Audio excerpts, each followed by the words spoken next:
ओम श्री परमात्मने नमः। राधे कृष्ण राधे श्याम। आज हम द्वादश अध्याय के तीसरे श्लोक का अध्ययन करेंगे। कल हमने दूसरे श्लोक का अध्ययन किया था। तीसरा श्लोक इस प्रकार है। ये तम अक्षर निर्देशम अव्यक्तम परुपासते सर्वत गम चिंत्यम च कूटस्थ अचलम ध्रुवम।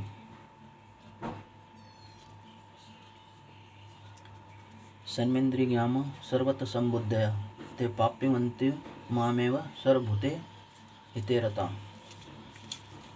परंतु इसका अर्थ हुआ, परंतु जो पुरुष इंद्रियों को समुदाय को भली प्रकार से वश में करके मन बुद्धि से परे सर्वव्यापी अकथनीय स्वरूप और सदा एक रस रहने वाले नित्य अचल निराकार अविनाशी सच्चिदानंद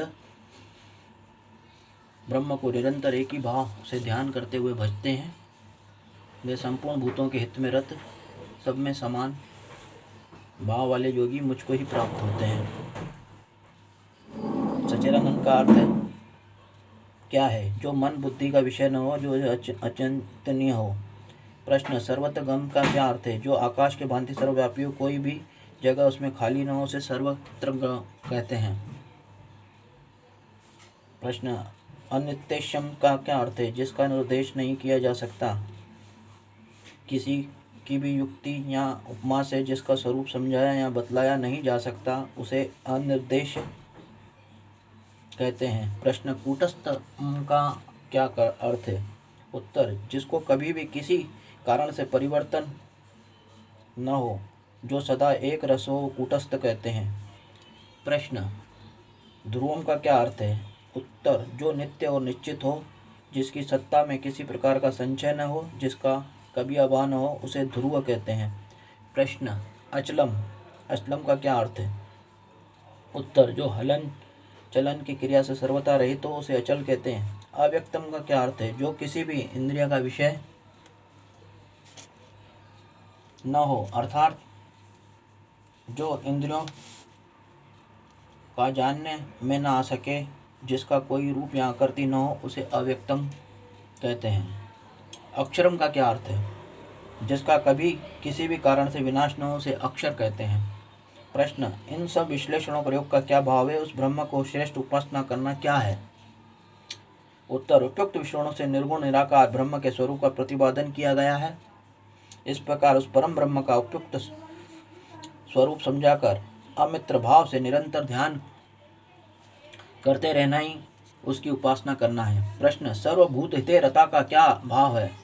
उत्तर, सर्वभूत हिते रता से यह भाव दिखलाया गया है कि जिस प्रकार अविवेकी मनुष्य अपने हित में रत रहता है, उसी प्रकार उन निर्गुण उपासकों का संपूर्ण प्राणियों में आत्मभाव होने के कारण वे समान भाव से सब में हित में रहते हैं। प्रश्न, सर्वत संबुद्ध का क्या भाव है? उत्तर, इसमें यह भाव दिखलाया गया है कि उपयुक्त प्रकार से निर्गुण निराकार ब्रह्म की उपासना करने वालों की कहीं भेद बुद्धि नहीं रहती। समस्त जगत में एक ब्रह्म से भिन्न किसी की सत्ता न रहने के कारण उनकी सब जगह समबुद्धि हो जाती है। प्रश्न, वे मुझ में ही प्राप्त होते हैं, इस कथन का क्या भाव है? उत्तर, इस कथन से भगवान ब्रह्म को अपने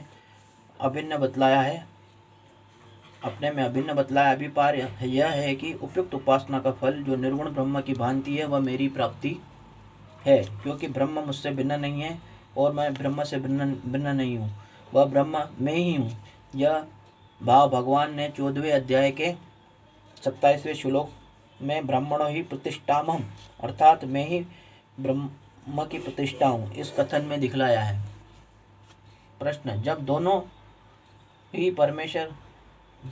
ही से परमेश्वर की प्राप्ति होती है, तो फिर दूसरे श्लोक में सगुण उपासकों को ही श्रेष्ठ बतलाने का क्या भाव है? उत्तर, 11वें अध्याय में भगवान ने कहा है कि अनन्य भक्ति द्वारा मनुष्य मुझे देख सकता है, तत्व से जान सकता है और प्राप्त कर सकता है। इससे मालूम होता है कि परमात्मा को तत्व से जानना और प्राप्त होना है, ये दोनों ही निर्गुण उपासकों के लिए समान ही है। परंतु निर्गुण उपासकों को सगुण रूप में दर्शन देने के लिए भगवान बाध्य नहीं है, और सगुण उपासकों को भगवान दर्शन भी होते हैं, यही उसकी विशेषता है।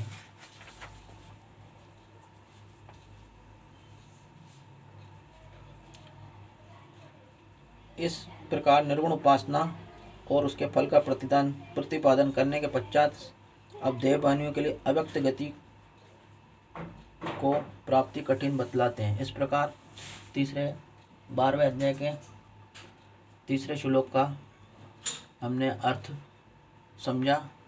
हरे जी राम सुंदर श्याम श्री राम राम हरे हरे, हरे जी कृष्ण श्री राधे श्री कृष्ण श्री कृष्ण लाल हरे हरे।